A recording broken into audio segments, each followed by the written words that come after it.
Pemirsa, kubu Roy Suryo meminta salinan 709 dokumen terkait tudingan ijazah palsu Joko Widodo ke Polda Metro Jaya. Permintaan itu diajukan kuasa hukum Roy Suryo CS.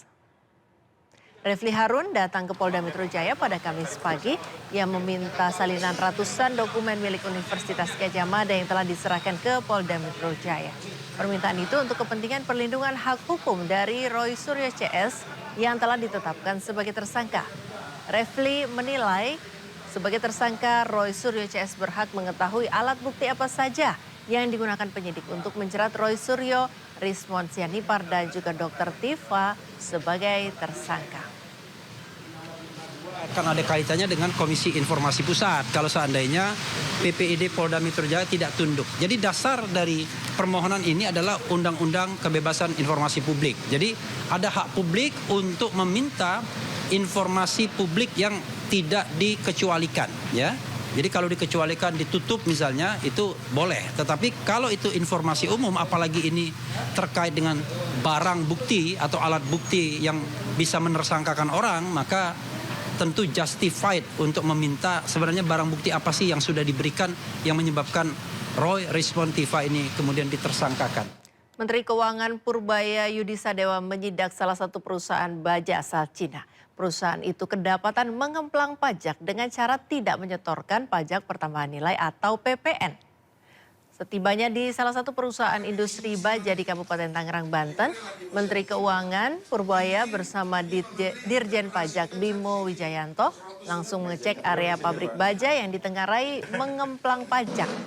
Menurut Purbaya, perbuatan tersebut menimbulkan kerugian terhadap pendapatan negara. Dalam sidak kali ini, Purbaya sempat berdiskusi dengan pegawai administrasi perusahaan tersebut. Adapun para pemilik perusahaan sedang tidak berada di lokasi. Beberapa puluh nama perusahaan, mungkin sekitar 30-40 yang melakukan praktek seperti ini, yang mereka menjual langsung ke klien tanpa PPN. Mereka bilang cash base. Saya rugi banyak di mana PPN-nya jadi berkurang. Yang kedua adalah income perusahaan itu juga kan ditekan ke bawah. Jadi dari income tax juga saya rugi. Kita ingin perbaiki itu supaya ke depan nggak ada lagi praktek seperti ini. Supaya ada persaingan yang fair di pasar.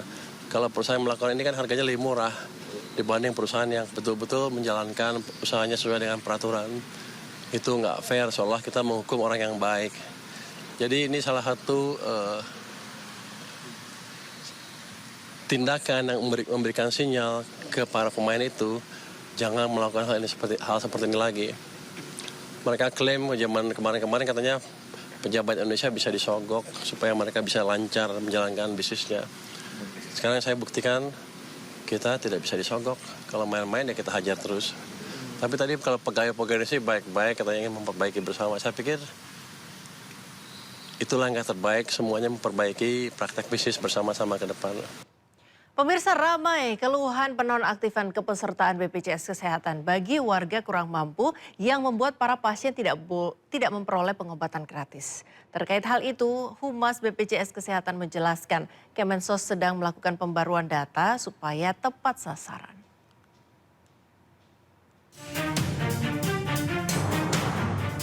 Belakangan banyak penerima bantuan iuran jaminan kesehatan PBIJK BPJS Kesehatan yang mendapati status kepesertaannya tiba-tiba tidak aktif. Akibatnya layanan kesehatan gratis yang bisa mereka peroleh tidak dapat digunakan, salah satunya adalah pengobatan atau tindakan cuci darah. Komunitas Pasien Cuci Darah Indonesia KPCDI menerima ratusan pengaduan pasien gagal ginjal yang kehilangan akses pengobatan karena status kepesertaan BPJS Kesehatan PBIJK mereka dicabut.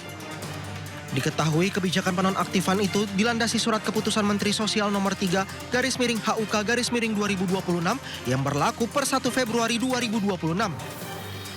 Terkait hal itu, Humas BPJS Kesehatan Rizky Anugrah menjelaskan secara jumlah total peserta PBIJK sama dengan jumlah total peserta PBIJK bulan sebelumnya. Pembaruan data PBIJK dilakukan secara berkala oleh Kemensos supaya tepat sasaran.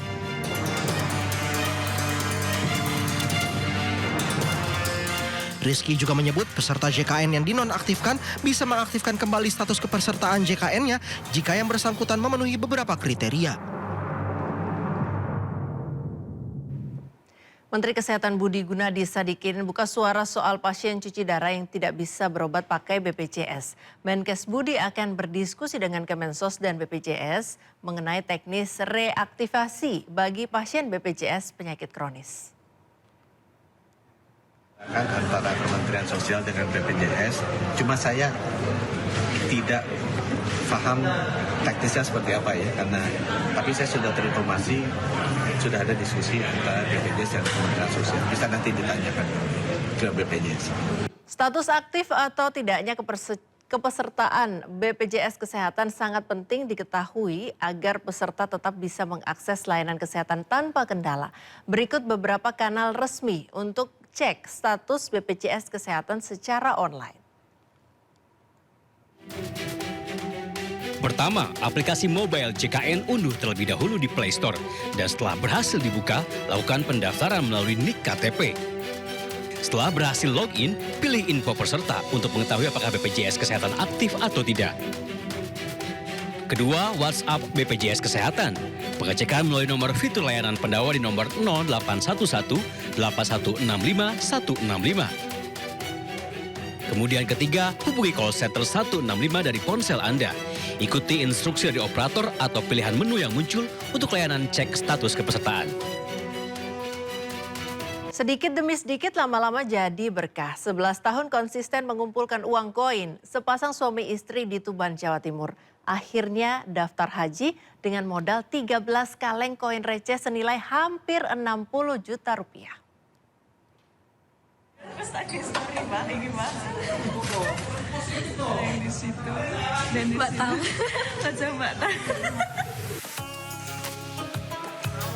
Kedatangan Muhammad Nasruddin, warga desa Sumber Agung, Kecamatan Pelumpang, Kabupaten Tuban, Jawa Timur ke kantor sebuah bank syariah ini langsung menyita perhatian. Bersama istrinya, ia datang membawa 13 kaleng besar berisi uang koin pecahan Rp1.000. Uang ini diangkut menggunakan mobil pick-up dan menjadi pemandangan tak biasa di halaman bank. 10 pegawai bank dengan sigap menghitung uang yang sebelumnya ditabung pasangan ini selama 11 tahun. 10 pegawai bank dengan sigap menghitung uang yang sebelumnya ditabung pasangan ini selama 11 tahun.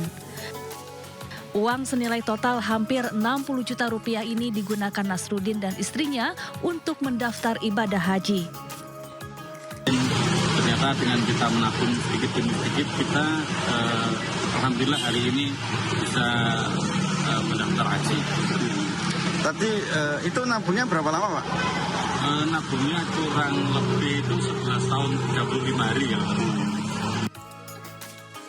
Nasruddin sehari-hari bekerja di pasar. Setiap hari ia selalu menyisihkan uang hasil keringatnya untuk bisa pergi ke Tanah Suci. Dari Tuban, Jawa Timur, Pipit Wibawanto, iNews melaporkan.